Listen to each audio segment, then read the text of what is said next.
channel. I'm Andrea, and of course today, like always, let's talk about some plants. So I've been thinking, like, what do I talk about? What do people want to hear? And really, I always come back to my tried and true. What plants am I loving? What's so great about them? And let's share it. So totally my friends and my family and my husband are super not interested anymore. So hopefully you love it. Oh, I still have a headband. Hopefully you love it. And let's talk about my not basic houseplants that I absolutely love. I'm loving right now. Maybe like, I think it's like top 5, top 7. But let's go. You seriously have to forgive me because I can never figure out like what background to do, what's entertaining, what's not, what's distracting. So I will back up and show you a little bit. First plant that I love, and I'm always like wishing everybody had one in their home, is any sort of Sansevieria. This is a basic house plant, but this is called the Sansevieria Whale Fin or Sansevieria Shark Fin. Right now there is a baby that is growing out of here. Like, look at that. But I really love it on its own, just one blade. And look, that curvature is awesome. It's just so thick and just really, it's like a flap of a dolphin or something. And I love it on its own, but I just haven't had the heart to take the baby away from her mother, but I will eventually. Super easy care. Here's the trick with this one, if you can find it first off.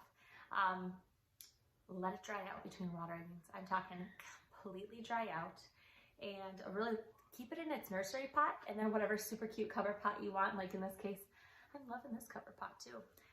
You're just gonna take it out just to see, hey, what's good here? Is this light, is this not? If you feel any sort of weight to it, like there's water in there, leave it alone, don't water it. So super easy care, very pretty, and super not basic. The jade, very beautiful, and not so basic, I would say. Pretty. Let's celebrate. Look at how beautiful this is. I love this container. I do keep this in a brightly lit spot in my kitchen, so it gets a lot of light and a lot of love, and really it fits in here. So this is from IKEA. Most of my pots are from IKEA. I get questions a lot about where do I get my pots. My local nursery as well as IKEA. And really I find if you find a pot that you love, even if you don't have a plant for it, buy it, because they're a lot harder to find than you think. Especially if you're like, that would really fit in that space perfectly. So this one fits in my kitchen right above my sink perfectly. And this looks like a ton of plants in here. There's actually a mother and a baby. So, I'm like running here. With this one, I don't even remember which one was the original actually anymore, but it was in a 4-inch pot when I got it, still in a 4-inch pot. And then I think this is actually this was the mother. Look how big she is already. She's beautiful. Always giving me new growth. And when I was just getting into propagating plants, this was one of the first ones I propagated. All I did is I had to cut it, just cut a few of them off and let them callus over for a few days, and then put them in soil. So here is the baby. It's probably been like almost 4 years, a little over 4 years. But this baby, don't pay attention to the pot though. Look at this baby. Oh wow, that is not a pretty pot to show. Hence why you keep things in cover pots. No one needs to see what's really going on inside there. I just wanted to tell you, like, Dieffenbachia is super basic. But when I think of a basic Dieffenbachia, I think of like a tropical Marianne. This is the Dieffenbachia Magic Star. So what this is really like, it's like the Dieffenbachia Marianne, Tropic Marianne. However, what's not basic about it is look at all the speckles on its leaves. I mean, it is beautiful. And Dieffenbachias grow really like a tree. So their trunk starts getting very thick and almost bamboo-like.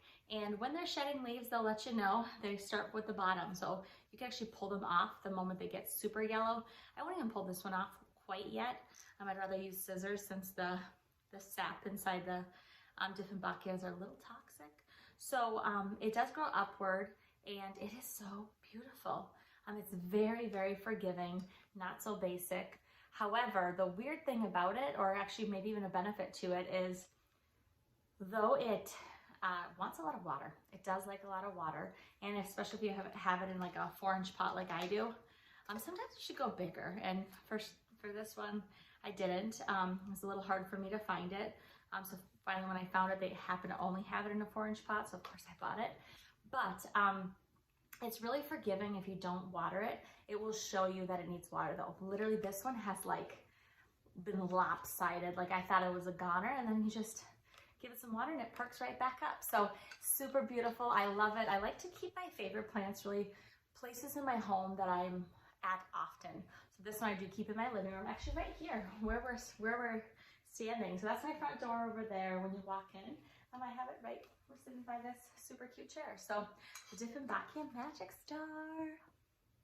Scindapsus Pictus. What's the difference, right? With the Silvery Ann, I think is the other one, which I'm going to show you as well. I love this one. This is probably one of the most unexpected plants that I fell in love with. It was like 10 bucks, literally 10 bucks. You can find it anywhere. And it is a vine. I'm actually a sucker for vining plants. And I have it in my bathroom, just right on its own. I actually have no other plants around it. So every morning, every evening when I'm getting ready, I get to look at it. And it's really forgiving in terms of watering as well. So I do let this one completely dry out unless my kids water it before I do. But also really inexpensive. Like I said, it's just so beautiful. Really easy on the eyes. I wouldn't say it's a fast grower in my bathroom, but maybe I don't have the best lighting in there. I do like to fertilize all my plants. But look, this is starting to vine out for me and look like a champ. These are really like silvery. This is a Scindapsus as well. I think this is a Scindapsus Silvery Ann, something like that. I'll write it down. But look at how beautiful it is. This was a Home Depot buy. Can you believe it? Home Depot. And it's a wonderful grower, easy to care for. And I got it in a really big pot that was like right for the price. It's also vining, but I wanted to make sure to get one that wasn't vining too much. I wanted to see how long it would take, and it's really a slow grower as well. I keep this by my fireplace, so in my living room where I see it all the time. But the huge difference between these two sisters is look at that leaf size. I mean, these leaves are really tiny. These are huge. And look how much more silver this has on it versus this one. This one has speckles, and this one is practically just as silver as much as it is green. Love it, super inexpensive, it's so pretty, and really I'm also really unexpected love for the Scindapsus family. Scindapsus, right? I have 2 more to show you, and they're a little bit more on the finicky side. So calatheas, I mean, let's talk about the trouble with calathea. There's so much trouble with calathea. Don't even get me started. But the 2 calathea that I find are super easy to take care of and very beautiful. This calathea right here, why can't I remember what this one is called? Oh boy, I'm just drawing a blank. Let's see. I like to keep everything in its nursery pot, so hopefully this has the name. No, it does not. Well, either way, look at this. So this is in the prayer plant family.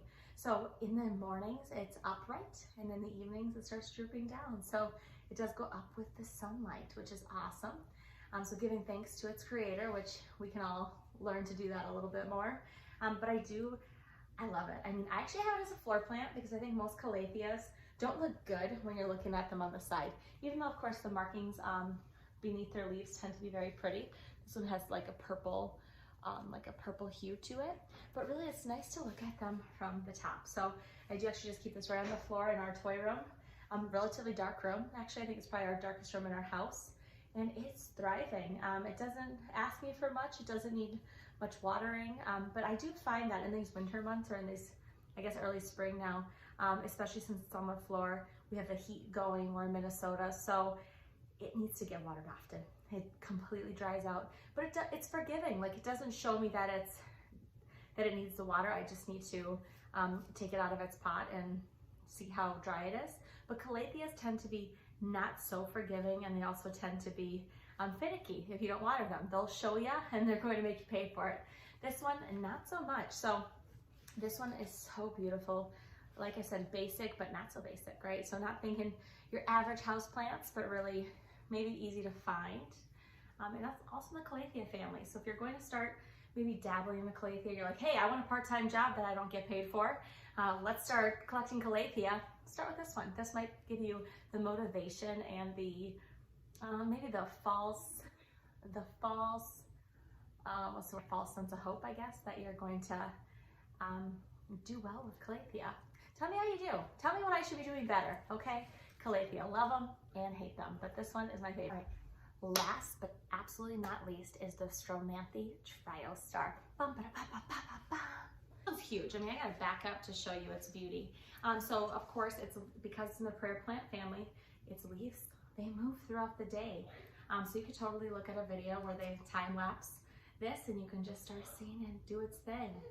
What's really pretty about this one is that I love it. It sprawls out, it's very bushy, it's very big, and it's really forgiving. So recently I've noticed that this one has been growing. It has been getting actually quite a bit of new growth. Right here is some new growth coming in, right there. And of course the bottom is very purple. So I have it in my daughter's room who loves purple. But the new leaves, I'm really hoping will have a little bit more white. Looks like this one's kind of coming through. Has a lot more white variegation on it. So it's really fancy. I mean, it doesn't need a pot that is distracting. You could do like a white pot or a solid colored pot, like I have it in a bright pink pot. It just takes up the room. I have it really as a corner piece. And it's awesome. The Stromanthe Triostar. It does like bright indirect light. I think it can do well in low light, actually. I think the room that it's in, it's really far back from the window, so it's doing really, really well for considering, I guess, that it's supposed to have bright indirect light. I love the Calathea family here's one reason I love them, because they can tolerate low light. So there you go, Stromanthe Triostar. So those are all my faves at the moment. Totally get them, they're awesome. Easy to care for, easy to love, easy on the eyes, and not so basic. So hopefully that was awesome. Hopefully you want to watch more videos. Please come back, subscribe, like, blah, blah, blah, blah, blah. Thanks so much. Have a good day. Bye.